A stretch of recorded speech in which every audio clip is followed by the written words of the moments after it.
اور ایسا کوئی بھی میسج آزاد جموں کشمیر سے دنیا کو نہیں ملنا چاہیے جس سے ہمارا دشمن فائدہ اٹھائے۔ پہلا ہمارا کنسرن یہی ہے کہ کسی بھی صورت میں ہم متحمل نہیں ہو سکتے خون بہنے کے، تشدد کے، اور ایسا کوئی بھی میسج آزاد جموں کشمیر سے دنیا کو نہیں ملنا چاہیے جس سے ہمارا دشمن فائدہ اٹھائے۔ اس لیے کہ آزاد جموں و کشمیر کے نوجوان اور عوام ہو یا پورے پاکستان کے عوام ہو، ہمارا مشترکہ دشمن تو وہ ہے کہ جس نے لاکھوں کی تعداد میں مقبوضہ کشمیر میں ہمارے بچوں کو، ہماری خواتین کو، ہمارے بزرگوں کو، جوانوں کو شہید کیا ہے، جیلوں میں ڈال کے رکھا ہوا ہے، اور کس طرح سے تشدد کا نشانہ لوگوں کو بنایا جاتا ہے، پیلٹ گنوں سے ان کو جو ہے وہ نابینا کیا ہے، اور وہ پوری طرح سے فوکس کیے ہوئے ہے کہ کسی طرح آزاد کشمیر کی صورتحال کو ایکسپلائٹ کر کے دنیا میں اپنے لیے کوئی راستہ بنائے۔ تو بجائے اس کے کہ ہم مقبوضہ کشمیر کی اس صورتحال پر دشمن کو آئسولیٹ کریں، جس طرح ہم 78 سال سے ایک پالیسی لے کر چل رہے ہیں، اگر خود ہم آزاد کشمیر کو ہی بین الاقوامی ڈسکشن میں لے آئیں گے تو اس سے زیادہ نادانی کوئی نہیں ہو سکتی۔ لہذا ہم حکومت سے بار بار یہ مطالبہ کر رہے ہیں کہ آپ مسئلے کو حل کریں۔ حکومت کی جانب سے جب یہ بات آتی ہے کہ ہم پوائنٹ آف نو ریٹرن پر ہیں اور حالات بہت بگڑ گئے ہیں اور ہمیں ایکشن لینا پڑے گا، تو ہم ان سے یہ بات کہتے ہیں کہ کوئی پوائنٹ آف نو ریٹرن نہیں ہے، جماعت اسلامی موجود ہے الحمدللہ، اور جماعت اسلامی تو صرف اکیلے بھی یہ کام نہیں کرنا چاہتی، ہم تو اور لوگوں کو بھی آن بورڈ لے رہے ہیں۔ لیکن چونکہ جوائنٹ ایکشن کمیٹی نے مکمل طور پر جماعت اسلامی پر اعتماد کا اظہار کیا ہے، اور کل جو نشست ڈاکٹر خالد محمود صاحب کی ہوئی ہے ان کی ٹیم کے ہمراہ، تو وہ ایکشن کمیٹی کے جو بھی ذمہ داران تھے انہوں نے بھرپور اس تعاون کا یقین دلایا ہے کہ جو بھی مطالبات ہیں اس کی فہرست بھی انہوں نے ان کو دی ہے، اور اس کا بھی یقین دلایا ہے کہ ہم جماعت اسلامی کی کوششوں کو سراہتے بھی ہیں اور اس پر تعاون بھی کریں گے۔ تو جب یہ تعاون کی فضا پیدا ہونا شروع ہو رہی ہے تو اب حکومت کا کام یہ ہے کہ وہ آگے بڑھے اور مسئلے کو حل کرنے کی طرف جائے۔ جب بھی بات چیت شروع ہوگی، ظاہر ہے مطالبات تو دونوں طرف سے ہوتے ہیں، لیکن کہیں نہ کہیں کسی نہ کسی نتیجے پہ پہنچا جاتا ہے۔ اس کے لیے جماعت اسلامی اپنا رول ادا کرنے کے لیے تیار بھی ہے اور ہم کر بھی رہے ہیں۔ میں اس تفصیل میں اب نہیں جاؤں گا کہ ایکشن کمیٹی نے کون سے مطالبات رکھے ہیں اور حکومت جو ہے وہ کیا بات کر رہی ہے، لیکن میں یہ چاہتا ہوں کہ پہلی فرصت میں اب یہ کام ہونا چاہیے کہ یہ لوگ ٹیبل پر بیٹھیں۔ دوسری بات یہ ہے کہ ایک پازیٹیو سائن یہ ہے کہ ہمارے کہنے پر جوائنٹ ایکشن کمیٹی نے اپنے جو احتجاج ہے اس کے دائرے کو لانگ مارچ کو انہوں نے ابھی مؤخر کیا ہوا ہے۔ اسے ہم پازیٹیو سائن سمجھتے ہیں، اور ہم یہ سمجھتے ہیں کہ یہ وہ پہلا نقطہ ہے جس پر بات چیت شروع ہو سکتی ہے۔ ہم ابھی یہ نہیں کہتے کہ سب کچھ ختم کر دو، ہم یہ کہتے ہیں کہ بات شروع کرو، اور اس میں ایک ایک کر کے ان پوائنٹس پر پہلے گفتگو کر لی جائے کہ جس میں کوئی اختلاف نہیں ہے، پھر آہستہ آہستہ ان تمام چیزوں کو سیٹل کر لیا جائے۔ یہی مذاکرات کا طریقہ ہوتا ہے، اور انشاءاللہ اس میں فیسیلیٹیٹ کریں گے۔ جماعت اسلامی کے پیش نظر کوئی سیاسی پوائنٹ اسکورنگ نہیں ہے، جو جس کی سیاسی پوزیشن ہے عوام دیکھ رہے ہیں، اور اس کے مطابق وہ اپنی رائے دیں گے، کسی کے حق میں رائے دیں، کسی کے خلاف رائے دیں، جو رائے ہو اس کے مطابق فیصلہ ہو، یہ ایک الگ چیز ہے۔ جماعت اسلامی کا کنسرن پاکستان ہے، کشمیر ہے، اور کشمیر کا مسئلہ ہے۔ ہم کشمیر کو آزاد جموں و کشمیر، مقبوضہ کشمیر، گلگت بلتستان، اس میں تقسیم، جموں لداخ، اس میں تقسیم نہیں کرتے۔ یہ پورا کا پورا ایک ریاست ہے جس میں اقوام متحدہ کی قرارداد کے مطابق حق خود ارادیت ان کو دیا جائے گا، پلیبیسائڈ ہونا چاہیے، اگر نہیں ہو رہا تو ڈیلے ہو رہا ہے، اور یہ سب مل کر فیصلہ کریں گے کہ انہیں کیا کرنا ہے۔ اور ظاہر سی بات ہے کہ جب ہم مقبوضہ کشمیر کے لوگوں کی قربانیاں دیکھتے ہیں، جب ہم ان کے یہ باتیں سنتے ہیں کہ جب ہم مر جائیں تو ہمیں پاکستان کے پرچم میں لپیٹ کر دفن کیا جائے، جب ہم سید علی گیلانی کی پوری زندگی کی جدوجہد دیکھتے ہیں کہ انہوں نے 30 سال سے زیادہ کا عرصہ جیلوں میں گزارا ہے یا نظر بندی میں گزارا ہے، نیلسن منڈیلا سے بھی زیادہ انہوں نے قید و بند کی صعوبتیں برداشت کی، اور آخر دم تک وہ شخص یہ کہتا رہا کہ ہم سب پاکستانی ہیں اور پاکستان ہمارا ہے۔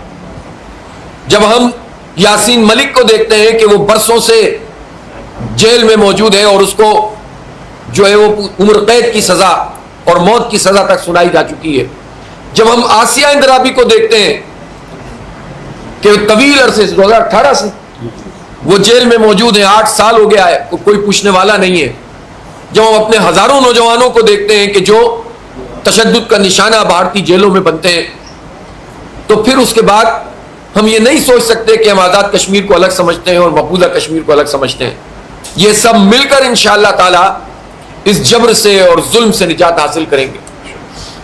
البتہ جو صورتحال آزاد جموں و کشمیر میں پیدا ہو گئی ہے، ہم نہیں کسی کو اس وقت، ہماری پوزیشن یہ نہیں ہے کہ ہم یہ کہیں کہ اس کا قصور اور اس کا قصور. ایک قصور ہے اور وہ قصور یہ ہے کہ آزاد جموں و کشمیر کے عوام کو یہ اعتماد حاصل نہیں ہے کہ آزاد جموں و کشمیر کی سیاسی قیادت ان کا مسئلہ حل کر سکتی ہے. وہ اپنی سیاسی قیادت سے اس لیے غصے میں ہیں کہ ووٹ دیتے ہیں وہ ایک پارٹی کو، وہ بندہ چلا جاتا ہے دوسری پارٹی میں، پھر تیسری میں، پھر چوتھی میں، وہ دیکھتا ہے اسلام آباد پنڈی میں کس کی حکومت ہے اور اس کے مطابق حکومتیں بھی بن جاتی ہیں، وزیر اعظم بھی بن جاتے ہیں، کابینہ بھی بن جاتی ہے. اس کا مطلب یہ ہے کہ سیاسی عمل کی کوئی حیثیت نہیں ہے. مفادات کی وجہ سے لوگ جو ہیں وہ ووٹ کو بھی بیچتے ہیں اور سینٹیمنٹ کو بھی بیچتے ہیں، 1 دفعہ 2 دفعہ 4 دفعہ 10 دفعہ. لیکن جب یہ عمل مسلسل ہوا ہے تو عوام میں اعتماد کا فقدان پیدا ہوا ہے اور اس فقدان نے پھر مطالبات کی شکل لی ہے. پھر اس کے بعد اس میں غصہ پیدا ہو گیا. پھر یہ ہوتا ہے کہ جب غصہ پیدا ہوتا ہے تو بعض لوگ داخل بھی ہو جاتے ہیں کہ جو اس غصے سے فائدہ اٹھا کر ایکسپلائٹ کرتے ہیں اور کسی اور کا کھیل کھیلتے ہیں. لیکن بحیثیت مجموعی آزاد جموں و کشمیر کے نوجوان جتنا ہم جانتے ہیں اور ہم سے زیادہ کون جانتا ہے، ہم نے ان کی خدمت کی ہے. جب زلزلہ آیا تھا تو یہ جماعت اسلامی تھی. مجھے نعمت اللہ خان وہ یاد ہے کہ جنہوں نے عید بھی اور بقرعید بھی اور سب کچھ اپنا تج دیا تھا، یا وہ بالا کوٹ میں ہوتے تھے یا مظفر آباد میں ہوتے تھے اور لوگوں کی وہ خدمت کرتے تھے. ہم جانتے ہیں کہ ایک ایک گاؤں میں پاکستان کے چپے چپ کشمیر کے شہداء موجود ہیں. جماعت اسلامی سے زیادہ کون جانتا ہے کشمیر کے عوام کو؟ اور ہم جانتے ہیں کہ یہ کبھی اینٹی پاکستان نہیں ہو سکتے. ہاں کبھی غصے میں کوئی بات منہ سے نکل سکتی ہے تو اس مسئلے کو ریزالو کرنا چاہیے. اور میں کشمیر طور پر اگر یہ میڈیا ہماری ان باتوں کو ان تک پہنچائے تو یہ کہنا چاہتا ہوں کہ نوجوانوں، یہ پاکستان تمہارا ہے، تمہارے لیے کھلا ہوا ہے. اس کی جامعات کھلی ہوئی ہیں، اس کے دفاتر کھلے ہوئے ہیں، اس کی زمینیں کھلی ہوئی ہیں، کوئی تمہیں ہم سے الگ نہیں کر سکتا. اس لیے پاکستان کے حوالے سے یہ سوچو اور کشمیر کے شہداء کا سوچو. کتنے لوگ ایسے ہیں کہ جن کی آدھی فیملی مقبوضہ کشمیر میں ہے اور آدھی یہاں آزاد کشمیر یا پاکستان میں موجود. کتنے لوگ ایسے ہیں کہ جن کے پیارے تہاڑ جیل میں موجود ہیں. کتنے، تو ان سے ہماری کیا دوری ہے؟ ہم کیوں اس بات پر کہ ہمارا یہ مطالبہ پورا نہیں ہوا، وہ مطالبہ پورا نہیں ہوا تو غصہ ہم پاکستان سے کرنے لگے یا کشمیر کوز کو کوئی نقصان پہنچنے لگے؟ تو نوجوانوں یہ مت کرنا، کبھی بھی کسی کے ہاتھ میں مت کھیلنا. اور میں لیڈرشپ سے بھی کہنا چاہتا ہوں، جوائنٹ ایکشن کمیٹی ہماری ثالثی کی حیثیت پاکستان کے فریم ورک میں ہے اور مقبوضہ کشمیر کے شہداء کے خون کے فریم ورک میں ہے. اس کے علاوہ ہمارا کوئی تعلق نہیں ہے کسی کمیٹی سے. وہ فریم ورک قبول کریں گے تو انشاءاللہ ہم ہر ممکن کوشش کریں گے کہ یہ مسئلہ بغیر خون بہائے حل ہو جائے. اور میں یہ مطالبہ بھی کرتا ہوں، اپیل بھی کرتا ہوں پاکستان کی حکومت سے اور پاکستان کے وہ لوگ کہ جو اثر رکھتے ہیں، مقتدر طبقے سے تعلق رکھتے ہیں، ان سب لوگوں سے کہنا چاہتا ہوں کہ تمام تر جواز آپ کی فائلوں میں موجود ہو سکتے ہوں، لیکن آپ یہ سوچیں کہ کسی بھی اقدام کے نتیجے میں اگر پوری دنیا میں پاکستان کا اور کشمیر کا تماشا بنے گا تو ہمارا یہ عمل تاریخ میں کیا قرار پائے گا؟ تو ہم تاریخ میں اپنا نام کس طرح لکھوانا چاہتے ہیں؟ اس لیے خدا کے لیے کوئی ایسا قدم نہ اٹھایا جائے جس سے انتشار پیدا ہو، نفرت پیدا ہو، غصہ پیدا ہو اور دشمن اس سے فائدہ اٹھائے. لہذا ہر صورت میں مذاکرات اور بامانی مذاکرات یہ ضروری ہیں اور ہم اس کے لیے اپنی خدمات جاری رکھیں گے. اور میں کوشش کروں گا کہ پتہ نہیں کیوں پرائم منسٹر کی مصروفیات اتنی بڑی ہوئی ہیں کہ ہم سے بات کرنے کا ان کو موقع نہیں مل پا رہا. پہلے تو کبھی ایسا نہیں ہوا. اگر انہیں اجازت مل گئی ہو تو وہ ہم سے بات کر لیں, اور ہم سے بات کریں گے تو ہم اپنی ذات کے لیے ایک پائی بھی نہیں مانگیں گے ان سے, اپنی پارٹی کے لیے بھی کچھ نہیں مانگیں گے.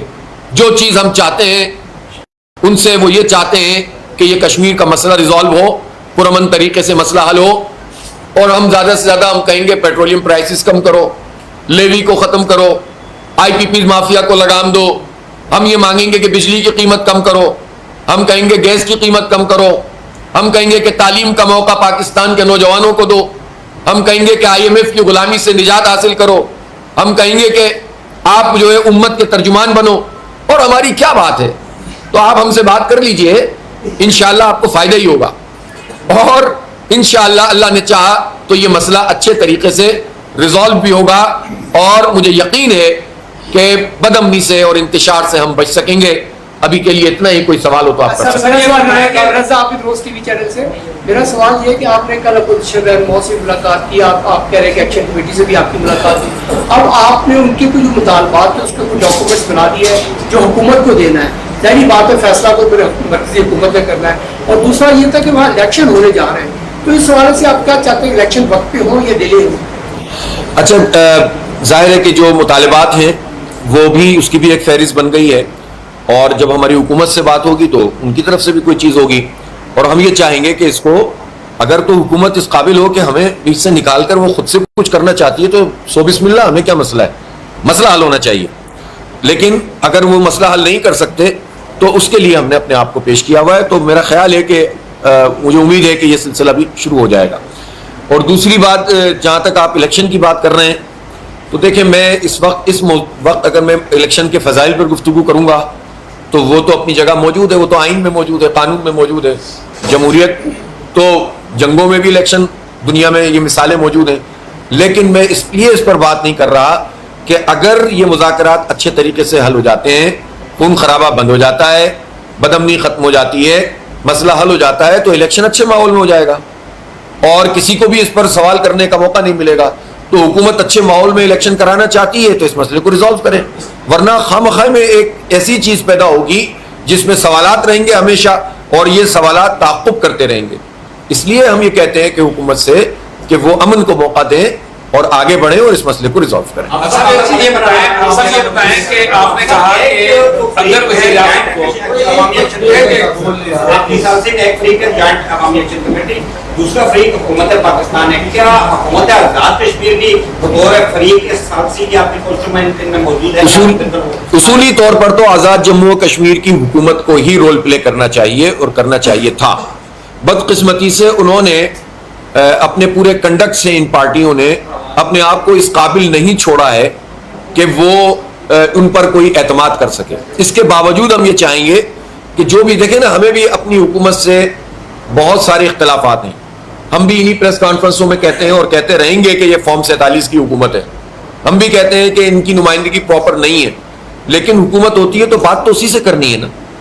تو اسی طرح سے آزاد جموں و کشمیر کی حکومت ایک اسٹیک ہولڈر اس لیے ہے کہ وہ حکومت ہے, اس لیے نہیں ہے کہ ان کے لوگوں کی نالائقی ہے کہ جس کی وجہ سے لوگ غصے میں.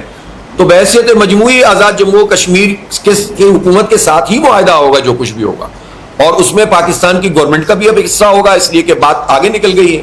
اور اسی طرح سے جو بھی ثالثی کا کردار ادا کریں گے ان کا بھی جو ہے وہ پوری طرح سے رول ہوگا. آپ بتائیں, وزیر اعظم پاکستان ہے اور آپ کہتے ہیں اگر انہیں اجازت مل گئی ہو تو کس سے انہوں نے اجازت لینی ہے, وہ تو وزیر اعظم پاکستان ہے. چلیں آپ بھی اس کو سوچیں, میں بھی سوچتا ہوں. جو اسٹیٹ سے جو زبان استعمال کی جاتی ہے جوائنٹ ایکشن کمیٹی کی, وہ اس پر آپ کیا کہیں گے؟ کیونکہ جو الفاظ وہ استعمال کرتے ہیں, جس طریقے سے وہ بہیو کرتے ہیں, وہ تو جسٹیفائی نہیں ہے. صحیح ہے, بالکل صحیح بات ہے. یہ اسی لیے ہماری مذاکرات اور بات چیت, اب یہ ڈاکٹر خالد محمود صاحب ان سے مل کر آئے, یہ وہاں پر سینئر فرد بھی ہیں, ان کی سب عزت بھی کرتے ہیں اور یہ حق رکھتے ہیں کہ وہ بچوں کو بچہ سمجھ کے ڈانٹ ڈپٹ بھی کریں, اور یہ الحمدللہ سب کے ساتھ ہی کرتے ہیں. تو ڈاکٹر صاحب نے بھی یہی بات کہی ہے کہ دیکھیں اس پر تو ہم کوئی کمپرومائز نہیں کریں گے کہ آپ خدا نہ خواستہ پاکستان کے خلاف یا ایسی چیزوں کے خلاف بات کریں کہ جو قابل قبول نہیں ہے. تو اس کو انہوں نے تسلیم بھی کیا ہے. میں سمجھتا ہوں یہ پیش رفت ہے, اور آپ دیکھ رہے ہوں گے چند دنوں سے ٹون میں تبدیلی بھی ہے. آپ نے محسوس کیا ہوگا, اور نہیں ہے تو ہو جائے گی انشاءاللہ, لیکن تھوڑا سا یہاں سے پیش رفت ہوگی تو وہاں سے بھی انشاءاللہ بہت بہتر ہو جائے گا. جی ڈاکٹر صاحب, مکمل طور پر لاک ڈاؤن میں سامان تک نہیں جانے دیا جا رہا, تو کیا حکومت پاکستان کو اپنا رول ادا کرنا چاہیے کم سے کم وہاں تک کہ جو ترسیل کا نظام ہے وہ بہتر ہو سکے؟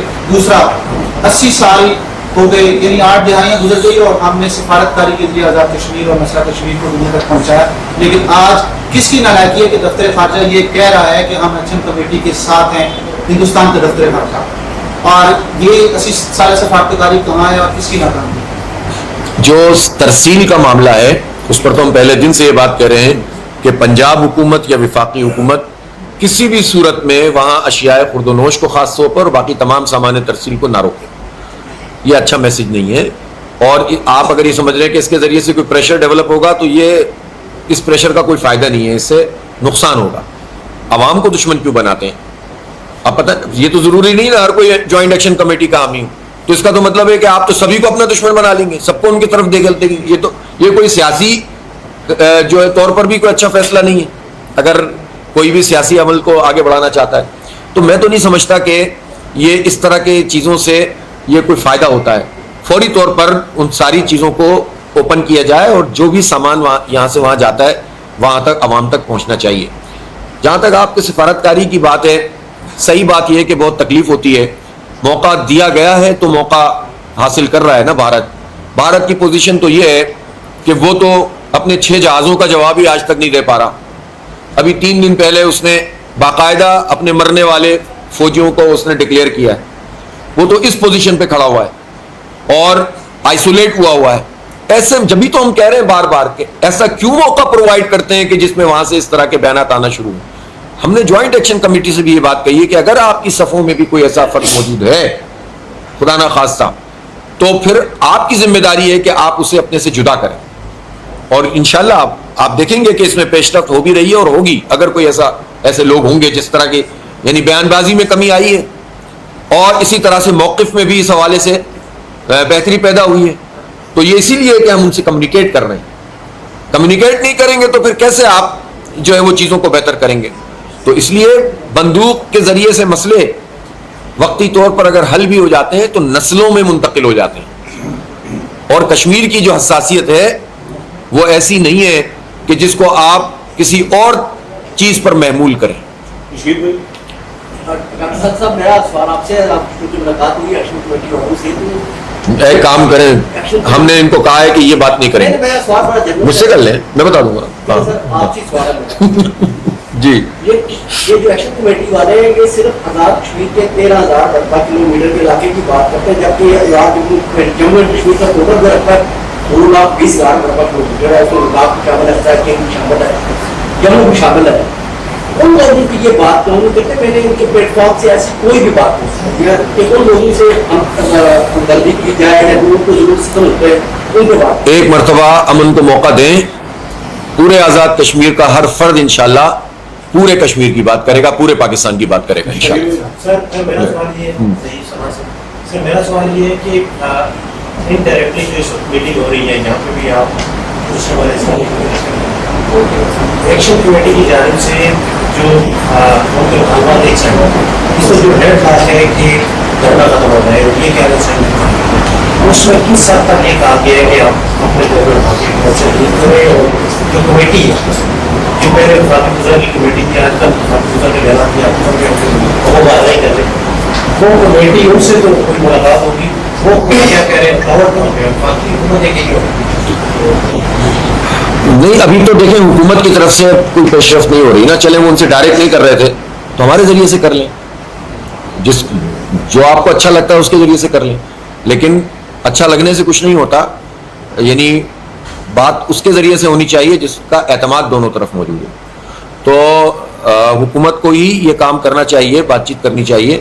اور دوسری بات آپ نے کیا کہی ہے کہ وہ دھرنا, دیکھیں وہ سب چیزیں بات چیت ہوگی. جب مسئلہ حل ہو جائے گا تو دھرنا بھی ختم ہو جائے گا نا. تو مسئلہ حل ہونا چاہیے نا, دھرنے سے زیادہ مسئلے کا مسئلہ ہے. سر بتائیے گا کہ آج طریقے کب سے آئے پاکستان کے دوران معاشرے کو کیا گیا ہے, تو آپ جائیں گے تو آپ کو جانے کی اجازت دی جائے گی؟ اچھا دیکھیں, ہم نے ظاہر ہے کہ انہوں نے ایک فیصلہ کیا